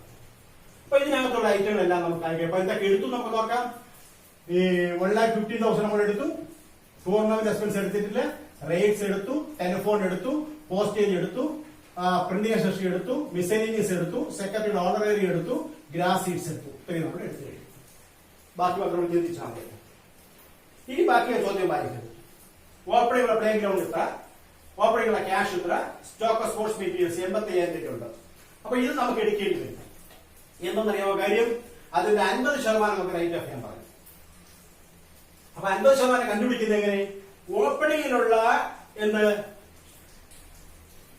ഓപ്പണിംഗിലുള്ള സ്റ്റോക്ക് സ്പോർട്സ് മെറ്റീരിയൽ 85,000 ആണ്. അപ്പൊ 85,000 രൂപ ഓപ്പണിംഗിൽ നമുക്ക് സ്റ്റോക്ക് ഉണ്ട്. 85,000 രൂപ. വാങ്ങിച്ചത് എത്ര രൂപയ്ക്ക്? വാങ്ങിച്ചത് 68,000 റുപ്പീസിനാണ്. അപ്പൊ രണ്ടും കൂടെ എത്രയായി? 1,53,000 ആണ്. അതിന്റെ 50% എന്താ എഴുതാൻ പറഞ്ഞു? ഡിപ്രീസിയേഷൻ. അപ്പൊ അതിന്റെ 50% കണ്ടുപിടിച്ച് ഡിപ്രീസിയേഷൻ എഴുതുക. അതിന്റെ 50% എത്ര വരും? അതെന്ന് പറയുമ്പോൾ 7 2 14 1 13 6 2 12 1 10 5 76,500 രൂപ. അപ്പൊ 76,500 രൂപ നമ്മൾ എന്താ കാണിക്കുന്നത്? ഡിപ്രീസിയേഷൻ ഓഫ് ഏതിന്റെ? സ്പോർട്സ് മെറ്റീരിയൽസ് നമുക്ക് കാണിക്കുക. 6,500. അല്ലെങ്കിൽ എന്ത് ചെയ്യും നമ്മൾ ഇതുപോലെ അവിടെ കാണിക്കണം. ഓപ്പണിംഗ് ഉള്ള ഇത്ര, വാങ്ങിച്ചത് ഇത്ര, മൊത്തം ഇത്ര, അതിൽ നിന്ന് എന്ത് ചെയ്യുക, സ്റ്റോക്ക് കുറയ്ക്കുക, ബാക്കിയുള്ള പൈസ ഡിപ്രീസിയേഷൻ വിശദമായിട്ട് എഴുതാം. നമുക്ക് തന്നിരിക്കുന്ന ഉത്തരത്തിനകത്ത് നമ്മൾ അങ്ങനെയാണ് വ്യക്തമായിട്ട് എഴുതിയിട്ടുള്ളത്. 76 അംഗം നമ്മൾ ഒറ്റ വാക്കല്ല, ഇതേപോലെ നോട്ട് കാണിച്ചാണ് അവിടെ ചെയ്തിട്ടുള്ളത്. അത് പ്രത്യേകം ഓർമ്മിച്ചോളാം. പിന്നെ ഉള്ള എന്താണ്, പ്രിന്റിംഗ് ശേഷി നമ്മളിവിടെ പ്രത്യേകിച്ച് കാണിച്ചിട്ടുണ്ട്. പിന്നെ നമുക്ക് എന്താണ്, സബ്സ്ക്രിപ്ഷൻ കിട്ടാനുള്ളത് നമുക്ക് അസറ്റ് ആയിട്ട് കാണിക്കണം. ഓക്കെ, അത് ബിഗിനിങ്ങിലാണ്. അപ്പൊ ബിഗിനിങ് ആകുമ്പോൾ ബിഗിനിങ് ഇത്ര കിട്ടാനുണ്ട്. അപ്പൊ ഇനി അതിനകത്തൊരു കാര്യം കൂടെ ഉണ്ട്. നമുക്ക് ഈ സബ്സ്ക്രിപ്ഷൻ എന്ന് പറയുന്നത് ഇവിടെ എത്ര കിട്ടിയെന്ന് നോക്കണം. 2,50,000 റുപ്പീസ് നമുക്ക് സബ്സ്ക്രിപ്ഷൻ കിട്ടിയിട്ടുണ്ട് ഈ വർഷം. തുടക്കത്തിൽ നമ്മൾ പറഞ്ഞിട്ടുണ്ട് 28,000 റുപ്പീസ് കിട്ടാനുണ്ടെന്ന്. അപ്പൊ ഇത്രയും കിട്ടി.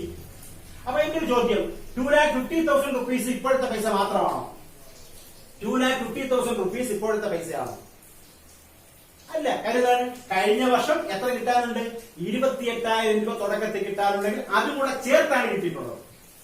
ഈ വർഷത്തെ മാത്രം വരവ്, ഈ വർഷത്തെ മാത്രം ചെലവ് എഴുതിയാലേ നമുക്ക് ഈ വർഷത്തെ സർപ്ലസ് അല്ലെങ്കിൽ ഡെഫിസിറ്റ് കിട്ടുള്ളൂ. അതുകൊണ്ട് ഇതിനെ ഞാൻ ഇന്നർ കോളത്തിൽ കാണിച്ചു. 2,50,000 ഞാൻ ഇന്നർ കോളത്തിൽ കാണിച്ചു. എന്നിട്ട് നേരത്തെ കിട്ടിയ പൈസ, അതായത് റിസീവ്ഡ് ഇൻ അഡ്വാൻസ് ഓപ്പണിംഗ്, അത് ഞാൻ ഇതിൽ നിന്ന് കുറയ്ക്കും. അത് എത്രയുണ്ട് ഓപ്പണിംഗിനുള്ളത്? 28,000 റുപ്പീസ് ഉണ്ട്. ബാക്കി എത്രയുണ്ട്?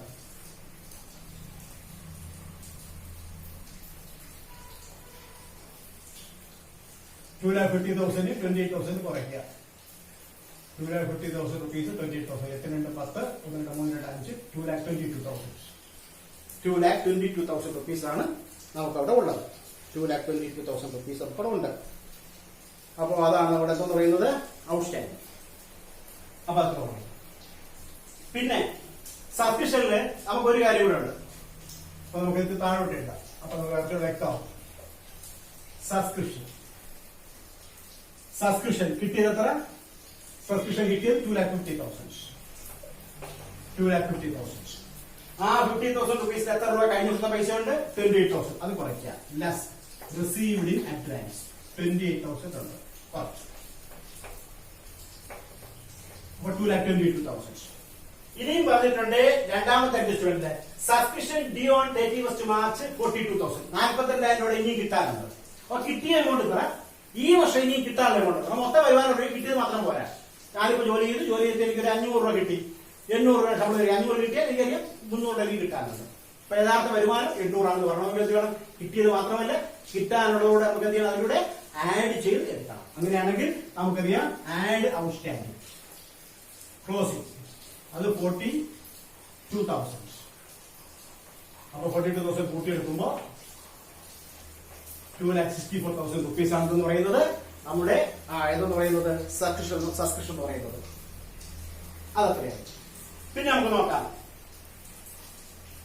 അടുത്ത പറഞ്ഞേക്കുന്നത് donation surplus on account tournament fund. നമ്മുടെ ബാലൻസ് ഷീറ്റ് എന്ന് പറഞ്ഞു. റൈറ്റ് ഓഫ് 50% സ്പോർട്സ് മെറ്റീരിയൽസ് നമ്മൾ റൈറ്റ് ഓഫ് ചെയ്ത് അവിടെ കാണിച്ചിട്ടുണ്ട്. 30% പ്രിന്റിംഗ് സിസ്റ്റം അവിടെ കാണിച്ചിട്ടുണ്ട്. അപ്പൊ എല്ലാ ഐറ്റവും നമ്മളിവിടെ എടുത്തിട്ടുണ്ട്. എല്ലാ ഐറ്റവും നമ്മൾ ഒരു പ്രാവശ്യം എടുത്തിട്ടുണ്ട്. ഇനി ഇത് ബാലൻസ് ചെയ്യുമ്പോൾ നമുക്ക് എന്ത് കിട്ടും? നമുക്ക് സർപ്ലസ് അല്ലെങ്കിൽ ഡെഫിസിറ്റ് നമുക്ക് കിട്ടും. സർപ്ലസ് അല്ലെങ്കിൽ ഡെഫിസിറ്റ് ഇത് കൂട്ടിയെടുക്കുക. വ്യത്യാസമുള്ള പൈസ സർപ്ലസ് എന്നുള്ള പേര് കാണിക്കും. കൂട്ടിയെടുക്കുമ്പോൾ എത്ര വരും എന്ന് ചോദിച്ചു കഴിഞ്ഞാല് 3,09,500 വരും. 3,09,500. 3,09,500 ഇതോടെ കൂട്ടി നോക്കിക്കോളാം. 3,09,500. സർപ്ലസ് എന്ന് പറയുന്നത് നമുക്ക് കിട്ടിയിരിക്കുന്ന ഉത്തരം 52,400 ആണ്. 52,400. ഇത് ഒന്ന് കൂട്ടി ബാലൻസ് ചെയ്ത് നോക്കാം. സമയം കളയാത്തതുകൊണ്ടാണ് ഞാൻ അങ്ങനെ എഴുതിയിട്ടുള്ളത്. ഇത് ബാലൻസ് ഷീറ്റ്. അപ്പൊ ഈ ബാലൻസ് ഷീറ്റ് നമുക്ക് ആദ്യത്തെ ക്യാപിറ്റൽ ഫണ്ട് വേണമെങ്കിൽ എന്ത് വേണം? ഓപ്പണിംഗ് ബാലൻസ് ഷീറ്റ് കറക്റ്റ് ആക്കണം. ഓപ്പണിംഗ് ബാലൻസ് ഷീറ്റ് നമുക്ക് ആദ്യത്തെ ഇവിടുത്തെ 2 ഐറ്റം ഉണ്ടല്ലോ. എന്താണ്? ഓപ്പണിംഗ് സമയത്തുള്ള ക്യാഷ് ഇൻ ഹാൻഡ്. അതിവിടെ ക്യാഷ് ഇൻ ഹാൻഡ് ആയിട്ട് കാണിക്കുക. ക്യാഷ് ഇൻ ഹാൻഡ് അത് എത്രയുണ്ട്? 18,000. പിന്നെയുള്ളത് ബാങ്ക് ഓവർ ഡ്രാഫ്റ്റ്. അത് എത്രയുണ്ട്? 16,000. Bank over draft 16,000. അപ്പൊ ഈ ഐറ്റം ഞാൻ എടുത്തു കഴിഞ്ഞു നടത്തും. ഓക്കെ. പിന്നെ ബാക്കിയൊന്നും ഓപ്പണിംഗിലുള്ള ഐറ്റങ്ങൾ ഈ വർഷം കിട്ടിയത് കൊടുക്കുക മാത്രമേ ഉള്ളൂ. ഇനി അവിടെ നോക്കണ്ട. ഇനി ഇവിടെ ബിഗിനിങ് ഓഫ് ദ ഇയറിൽ പ്ലേ ഗ്രൗണ്ട് 5 lakhs. ഉടനെ എഴുതി പ്ലേ ഗ്രൗണ്ട്. പ്ലേ ഗ്രൗണ്ട് 5 ലക്ഷം, പ്ലേ ഗ്രൗണ്ട് ഫൈനാൻസ്. പിന്നെ ഇവിടെ ക്യാഷ് ഫിനാൻസ്, അത് ഞാൻ എടുത്തത് കൊണ്ട് ഞാൻ വീണ്ടും ചെയ്യുന്നില്ല, ഒരുപാട് എഴുതേണ്ട കാര്യമില്ല, അത് ഞാൻ പറഞ്ഞു. Stock of sports materials opening 85,000. Stock of sports materials 85,000. പിന്നെ എന്തുണ്ട്?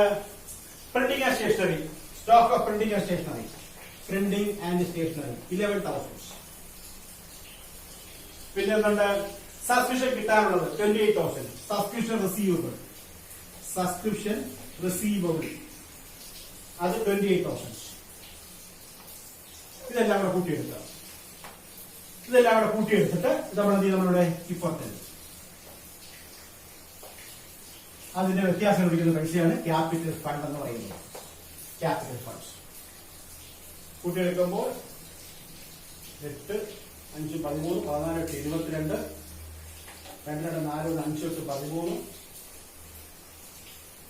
14, 6,42,000. അതെ, 6,42,000. 6,42,000 16,000 നോക്കിയാൽ ബാക്കി 6,26,000. ഇതാണ് ക്യാപിറ്റൽ ഫണ്ട്. ഇത് നമ്മളിവിടെ ക്യാപിറ്റൽ ഫണ്ടായിട്ട് കാണിക്കുക. ക്യാപിറ്റൽ ഫണ്ട് നമുക്ക് കാണിക്കുക. Capital fund 6,26,000. ഓക്കെ. അപ്പോ ഇവിടെ ഞാൻ ഏതൊക്കെ എടുത്തു? പ്ലേ ഗ്രൗണ്ട് എടുത്തു, ക്യാഷ് എടുത്തു, സ്റ്റോക്ക് എടുത്തു, പിന്നീട് പ്രിന്റിംഗ് എടുത്തു, സബ്സ്ക്രിപ്ഷൻ എടുത്തു.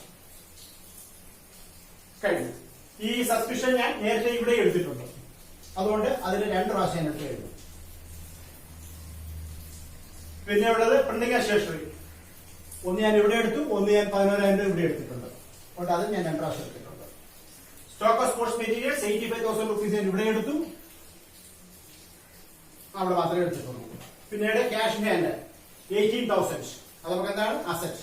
അത് ഞാൻ ഓപ്പണിംഗ് ബാലൻസ് ഷീറ്റ് എടുത്തിട്ടുണ്ട്. ഓക്കെ. കൂടാതെ നമുക്കിവിടെ റിസീവബിൾ അക്കൗണ്ട് തന്നിട്ടുണ്ട്. പ്ലേ ഗ്രൗണ്ട് 5 ലക്ഷം രൂപ നമ്മൾ അവിടെ എടുത്തിട്ടുണ്ട്. ഓക്കെ. പിന്നെ ഡൊണേഷന്റെ കാര്യം ഇവിടെ ഒന്നും എടുത്തിട്ടില്ല, അതൊരു വിവരം മാത്രമാണ്, അത് നമ്മൾ വിവരമായിട്ട് നമ്മൾ എടുക്കും.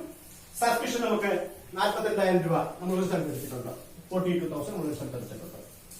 പിന്നെ റൈറ്റ് ഓഫ് പറഞ്ഞ 2 പൈസയും നമ്മൾ ഒരു സ്ഥലത്ത് എടുത്തിട്ടുണ്ട്. ഇത്രയും കാര്യങ്ങൾ നമ്മൾ ചെയ്തിട്ടുണ്ട്. ഒന്നുകൂടെ നിങ്ങൾക്ക് വേണ്ടി പറയാം, ഇതെല്ലാം ഓപ്പണിംഗിലെ അസറ്റ്സ്, അതെല്ലാം നമ്മൾ ഒരു സ്ഥലത്ത് അസറ്റായിട്ട് കാണിച്ചു. കറക്റ്റ് ആണല്ലോ? ഒരു സ്ഥലത്ത് നമ്മൾ അസറ്റ് കാണിച്ചു. പിന്നെ ഉള്ളത് ഈ പറഞ്ഞ ഐറ്റം ഡൊണേഷനെ മറ്റേ നമ്മൾ ക്യാപിറ്റലൈസ് ചെയ്യണം. അത് ഇപ്പോഴത്തെ ബാലൻസ് ഷീറ്റാണ് നമ്മൾ ചെയ്യുക, അതുകൊണ്ട് അവിടെ അതൊരു വിവരമാണ്, ആ വിവരം അനുസരിച്ച് നമ്മളവിടെ ചെയ്യും. പിന്നെ സബ്സ്ക്രിപ്ഷൻ നമുക്ക് എന്ത് ചെയ്യാനുണ്ട്? കിട്ടാനുണ്ട്. കിട്ടിയ എമൗണ്ട് ഇവിടെ കിട്ടാനുള്ള എമൗണ്ട് കൂട്ടി എഴുതിയിട്ടുണ്ട്, അത് IND കൊണ്ട് എഴുതിയിട്ടുണ്ട്. സ്പോർട്സ് മെറ്റീരിയൽസും പ്രിന്റിംഗ് സ്റ്റേഷനറി റൈറ്റ് ഓഫ് ചെയ്യാൻ പറഞ്ഞു, അത് 2 നമ്മൾ ഇവിടെ റൈറ്റ് ഓഫ് ചെയ്ത് എഴുതിയിട്ടുണ്ട്, നഷ്ടമായിട്ട് കാണിച്ചിട്ടുണ്ട്. ഇനി നമുക്ക് ഈ വർഷത്തെ ബാലൻസ് ഷീറ്റ് എഴുതണം. ഈ വർഷത്തെ ബാലൻസ് ഷീറ്റ് എഴുതുമ്പോൾ ഇനി ഇതിനകത്ത് ബാക്കിയുള്ളത് ഇവിടെ ഒന്നെന്ന് പറഞ്ഞാൽ ടൂർണമെന്റ് എക്സ്പെൻസ് ഉണ്ട്. അപ്പൊ ടൂർണമെന്റ് നമുക്ക് എത്ര കിട്ടി നോക്കാം? 60,000 രൂപ. അത് ആദ്യം എഴുതാം. ടൂർണമെന്റ് ഫണ്ട്, ടൂർണമെന്റ് ഫണ്ട് അതിൽ നമുക്ക് കിട്ടിയിരിക്കുന്നതെന്ന് പറഞ്ഞു കഴിയുമ്പോ സബ്സ്ക്രിപ്ഷൻ എത്ര കിട്ടി? സബ്സ്ക്രിപ്ഷൻ കിട്ടിയത് 60,000. എത്ര ചെലവാക്കി? നമ്മൾ ചെലവാക്കിയ പൈസ എന്ന് പറയുന്നത് 40,000 ലെസ് എക്സ്പെൻസ് 40. ബാക്കി എത്രയുണ്ട്? 20,000. അതാണ് എന്റെ സർപ്ലസ്. അതിലൂടെ ഏതുകൂടെ എടുക്കാൻ പറഞ്ഞു? ഡൊണേഷൻ. എത്രയുണ്ട് ഡൊണേഷൻ? 6 lakhs.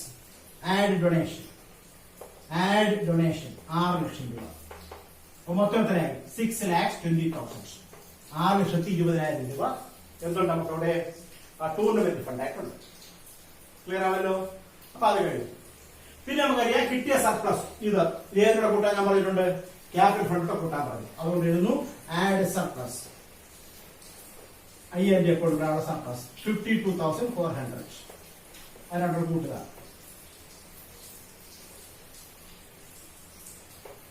അപ്പൊ 6,78,400 എന്ന് തോന്നും. ഇനി നമുക്ക് നോക്കാം അടുത്ത ഐറ്റം. ഇവിടെ ലൈഫ് മെമ്പർഷിപ്പ് ഫീ വേറെ പറയുന്നില്ല, ഇവിടെ ആഡ് ചെയ്യാം. ലൈഫ് മെമ്പർഷിപ്പ് ഫീ ആഡ് ചെയ്യാം. ആഡ് ലൈഫ് മെമ്പർഷിപ്പ് ഫീ.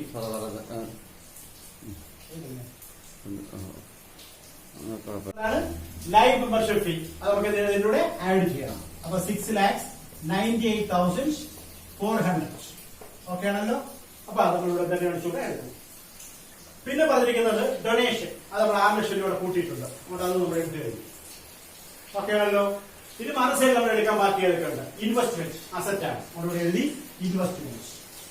ഇൻവെസ്റ്റ്മെന്റ് അസറ്റ് ആണ്. എത്ര രൂപ ഇൻവെസ്റ്റ്മെന്റ്? 6 lakhs. അതുകൊണ്ട് നമ്മൾ എഴുതി 6 lakhs rupees ഇൻവെസ്റ്റ്മെന്റ്. ശരിയാണല്ലോ. അടുത്തത് പർച്ചേസ് സ്പോർട്സ് മെറ്റീരിയൽസ്. അപ്പൊ നമുക്കറിയാം സ്പോർട്സ് മെറ്റീരിയൽസ് ഓപ്പണിംഗ് എത്ര ഉണ്ട്?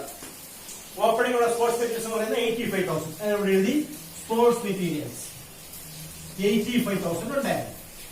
എത്ര ഇവിടെ വാങ്ങിച്ചിട്ടുണ്ട്? നമ്മൾ വാങ്ങിച്ചിരിക്കുന്ന 68,000 rupees ആണ്. അത് നമ്മൾ ഇവിടെ ആഡ് ചെയ്തു. Add purchase 68,000 rupees.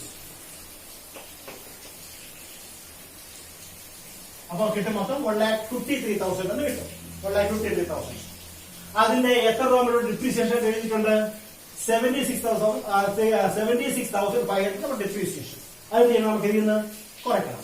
അപ്പൊ ആദ്യമുള്ള ഇൻവെസ്റ്റ്മെന്റിന്റെ കൂടെ നമ്മൾ വീണ്ടും വാങ്ങിച്ചേണ്ടി നമ്മൾ കൂട്ടിയിട്ടുണ്ട്.